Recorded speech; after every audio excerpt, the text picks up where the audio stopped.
इतिहास में शायद ऐसा पहली बार हो रहा है कि सरकार ने झूठ और सिर्फ झूठ के सहारे अपने 10 वर्ष का शासनकाल पूरा किया हो। या आपको याद होगा प्रधानमंत्री नरेंद्र मोदी का वह भाषण जिसमें वो कह रहे हैं कि झूठ बोलो, बार बार झूठ बोलो, हर बार झूठ बोलो। शायद प्रधानमंत्री जो कहते हैं वो करते भी हैं। पिछले 10 सालों में देश की जनता के साथ यही हुआ है। इसी झूठ का सहारा लेकर अगले 5 साल के लिए फिर से आपके बीच में झूठ परोसे जाने की तैयारी चल रही है। नमस्कार दोस्तों, मैं हूं कुलदीप पंडित और आप देख रहे हैं हिंद वायर। जैसा कि आपको पता है कि आगामी लोकसभा चुनाव आने वाला है। अब बात हम बिना समय गंवाए असली मुद्दे की बात करते हैं। दोस्तों, झूठ आखिर कब तक कहा जाएगा? इतना झूठ कैसे बोल सकता है कोई? देश 2024 के इसी वर्ष होने वाले लोकसभा चुनाव की दहलीज पर खड़ा है। उधर कई महीनों से मणिपुर जल रहा है, वहीं लद्दाख में भी लोग पूर्ण राज्य का दर्जा प्राप्त करने की मांग को लेकर कड़ाके की सर्दी में सड़कों पर देखे गए। देश के हर राज्य में शिक्षक हो या छात्र या अन्य कोई सरकारी विभाग का कर्मचारी, हर जगह आंदोलन ही आंदोलन चल रहे हैं। वहीं राष्ट्रीय राजधानी का हाल बहुत ही बुरा है। सभी लोग जानते हैं कि वहां सुप्रीम कोर्ट के वकीलों के साथ में सामाजिक संगठनों ने एकजुट होकर इलेक्ट्रॉनिक वोटिंग मशीन का विरोध किया हुआ है। वहीं किसानों ने भी बिगुल फूंक दिया है। अपनी मांग को लेकर नोएडा के एनटीपीसी के द्वारा जो जमीन अधिग्रहण की गई थी उसको लेकर भी सैकड़ों गांव के किसान धरने पर बैठे हैं। किसान ने भी दिल्ली की तरफ कूच, यानी भारतीय किसान यूनियन ने भी दिल्ली की तरफ कूच करने का इरादा कर लिया है। अब केंद्र सरकार के लिए यह बहुत बड़ी चुनौती है। इन सभी से निपटना बहुत मुश्किल लग रहा है, क्योंकि पिछले 10 साल झूठ और सिर्फ झूठ के सहारे बीत गए। जनता जैसे तैसे चुप बैठी रही थी, लेकिन अब जनता के धैर्य का बांध शायद टूट चुका है। वैसे भी भारतीय जनता पार्टी राहुल गांधी की भारत जोड़ो न्याय यात्रा व इंडिया के मजबूत गठबंधन को लेकर खासी परेशान नजर आ रही है। क्योंकि भाजपा जो तोड़फोड़ करती है उसका श्रेय इंडिया गठबंधन को जाता और इंडिया गठबंधन मजबूत नजर आता है। जैसे कि आपने बिहार में देखा, झारखंड में देखा। बड़े बड़े नेताओं के चेहरे इस समय, भाजपा के जो बड़े बड़े नेता हैं उनके चेहरों पर यह सिकन देखी जा सकती है, परेशानी का सबब देखा जा सकता है। प्रधानमंत्री नरेंद्र मोदी सहित भाजपा के बड़े बड़े नेता 10 साल इंदिरा गांधी, नेहरू, राजीव गांधी को 10 साल तक कोसते रहे। प्रधानमंत्री नरेंद्र मोदी की गारंटी की बात की जाए तो हमें भी हंसी आ जाती है। उन्होंने 2014 के लोकसभा चुनावों में कहा था प्रति वर्ष 2 करोड़ लोगों को रोजगार दिया जाएगा। यही उन्होंने झूठ बोला था। 15-15 लाख रुपए सभी के खाते में आएंगे, यह भी झूठ बोला था। लेकिन हुआ क्या है, मैं पहले बता चुका हूं, यह सब झूठ साबित हो चुका है।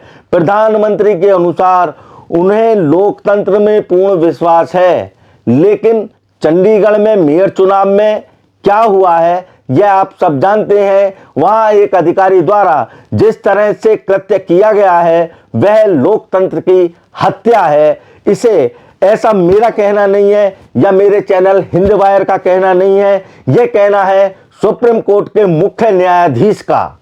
और उस अधिकारी के ऊपर मुकदमा चलाए जाने की भी बात उन्होंने कही है। यहां पर लोकतंत्र की हत्या हुई है, यह भी सामने है। अब प्रधानमंत्री की विकसित भारत की झांकी को भी देख लेते हैं। हाल ही में पास हुआ बजट इसका ताजा उदाहरण है। कृषि, शिक्षा, चिकित्सा व सामाजिक कार्यों के लिए जो बजट आता है उसमें भी कटौती की गई है। अब सवाल यह उठता है कि क्या ऐसे भारत विकसित हो पाएगा?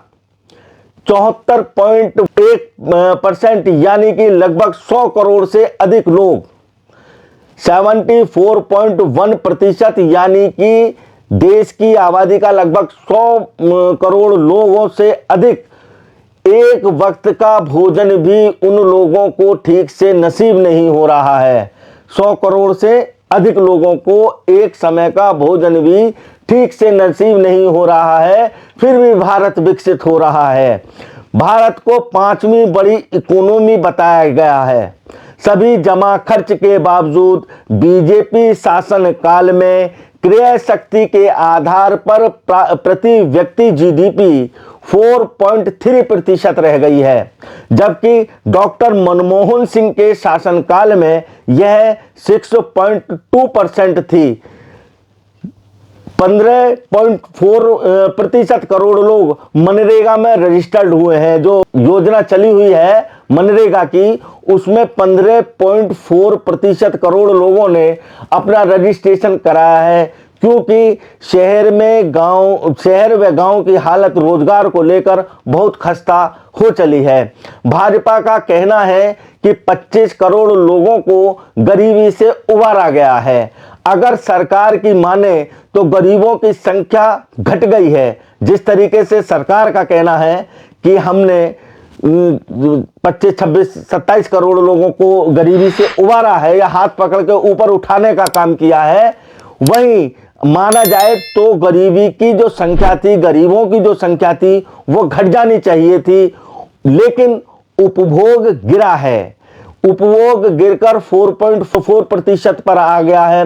अब अगर गरीबी 11.7% तक गिर चुकी है तो देश में 15 करोड़ लोग, गौर से समझने की बात है कि देश में 15 करोड़ लोग जो गरीब रह गए हैं।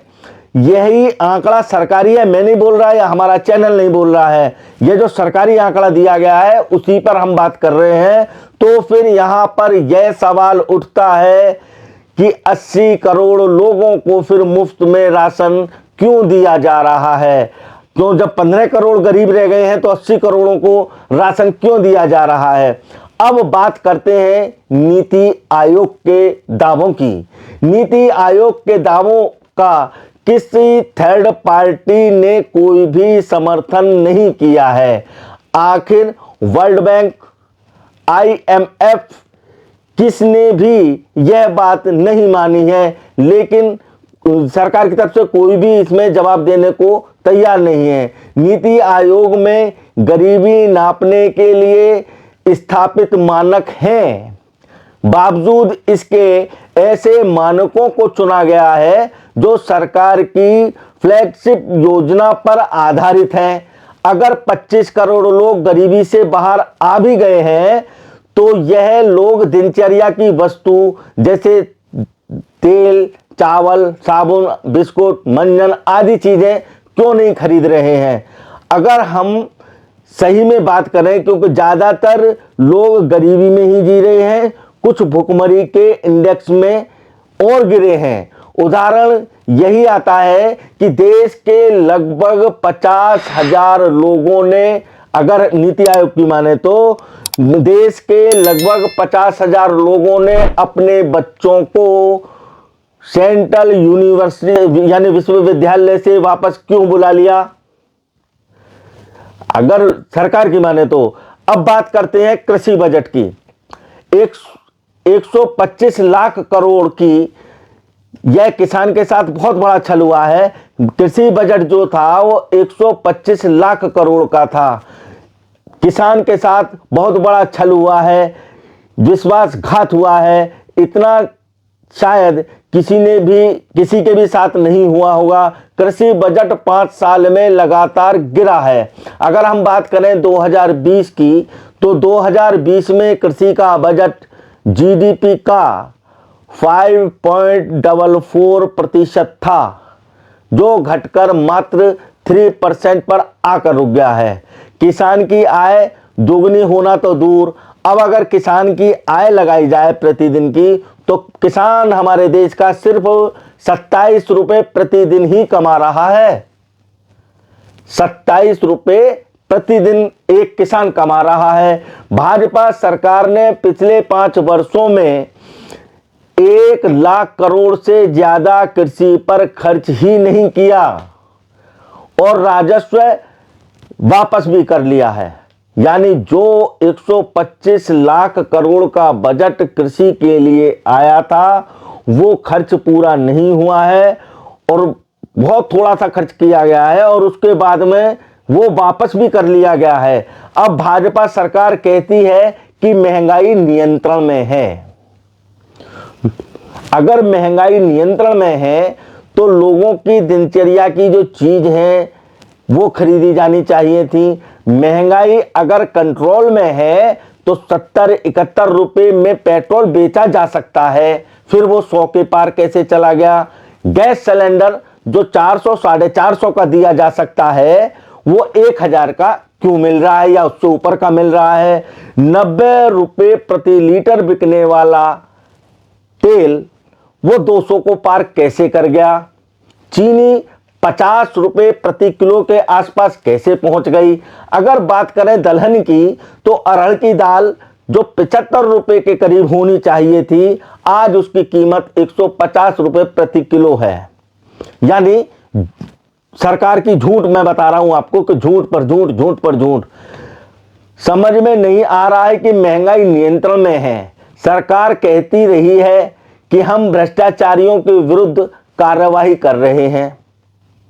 गौर से समझिए, हम भ्रष्टाचारियों के विरुद्ध कार्रवाई कर रहे हैं, जबकि ईडी जैसी संस्था को सिर्फ और सिर्फ विपक्षी नेताओं पर ही छोड़ा गया है। क्या भाजपा में सभी नेता सही हैं? ईडी के बारे में लगता है कि ईडी एक जांच एजेंसी न होकर के राजनीतिक शोध के एजेंट के रूप में काम कर रही है।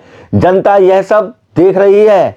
जो भी विपक्ष का नेता बीजेपी में आ जाता है वह साफ सुथरी छवि का हो जाता है और प्रधानमंत्री के नजदीकी अडानी और अंबानी या फिर पेटीएम के मालिक विजय शेखर शर्मा जैसे लोगों पर ईडी की नजर नहीं जाती, ना ही ईडी कोई कार्य करती है उनके विरोध में।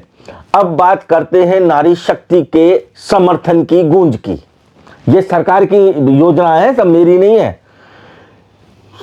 नारी शक्ति के समर्थन की गूंज कितनी है?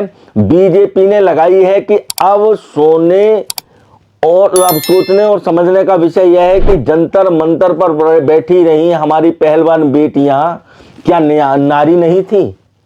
सवाल उठता है नहीं? आरोपी ब्रजभूषण शरण सिंह प्रधानमंत्री जी के नजदीकी रहे। बलात्कारी कुलदीप सेंगर, राम दुलारे गौड जैसे नेताओं से भी भारत की नारी भयभीत है। या मैं गलत बोल रहा हूं? अगर नारी सही है तो फिर जो हमारी किसान बेटी यहां बैठी नहीं जंतर मंतर पर, या कुलदीप सेंगर जैसा बलात्कारी विधायक है, ये सब भारतीय जनता पार्टी में सब दूध के धुले हैं, सब साफ सुथरी छवि वाले हैं। इतना ही, हिंदू यूनिवर्सिटी के कुछ दरिंदों ने बनारस की आपको घटना याद हो रही होगी, वहां पर एक छात्रा के साथ क्या किया, उसके साथ बलात्कार किया और बलात्कार करने के बाद मध्य प्रदेश में जाकर जो विधानसभा चुनाव चल रहा था उसमें भारतीय जनता पार्टी का प्रचार किया था, जो किसी से छुपा नहीं है। लगता है नारी में सामर्थ्य की गूंज नहीं है, वह तो सिर्फ यानी नारी तो सिर्फ और सिर्फ न्याय की गुहार लगा रही है सरकार से कि हमें न्याय दे दो। अब बात करते हैं सेना के पराक्रम की। कैसा गर्व है, अग्निवीर जैसी योजना चला दी, यानी कि सेना के पराक्रम को एक मजाक में तब्दील कर दिया। सेना के आधिकारिक सूत्रों बताते हैं कि यह योजना जबरदस्ती थोपी गई है। 2019 अगस्त से लेकर दिसंबर 2023 तक, 2019 अगस्त से लेकर 2023 तक हमारे देश के 163 सैनिकों की शहादत हुई है, जिस पर सरकार चुप है। उन्होंने न तो कोई उन्हें संवेदना दी है और न ही इन सैनिकों को श्रद्धांजलि दी गई है। ऐसा लगता है कि इन्हें सब बातों से भारतीय जनता पार्टी की परेशानी अब बढ़ रही है, क्योंकि लोकसभा चुनाव है और जनता सब जानती है। भाजपा के कंट्रोल में महंगाई हो या ना हो, कोई और योजना हो या ना हो, अपराध भ्रष्टाचार पर कंट्रोल हो या ना हो, लेकिन भारतीय जनता पार्टी के काबिले तारीफ बात हुई है कि पिछले 10 सालों में जो कंट्रोल मीडिया पर भारतीय जनता पार्टी ने किया है, भारतीय जनता पार्टी के नेतृत्व ने किया है, वो शायद इतिहास में अभी तक किसी ने नहीं किया। क्योंकि अगर मीडिया सही होता तो ये सारी बातें जो मैं आपके सामने रख रहा हूँ या आपके सामने परोस रहा हूँ, ये सब बात वहाँ ये बड़ी मीडिया परोस रही होती। जो सरकार कहती है यानी कि देश में सब कुछ ठीक ठाक चल रहा है, जबकि हकीकत इससे बहुत परे है। हमारी यह कवरेज आपको कैसी लगी हमें कमेंट्स में अवश्य बताएं। हमें सब्सक्राइब करें, बेल आइकन दबाना ना भूलें और इसी के साथ ही मुझे कुलदीप पंडित को दीजिए इजाज़त। जय हिंद, जय भारत।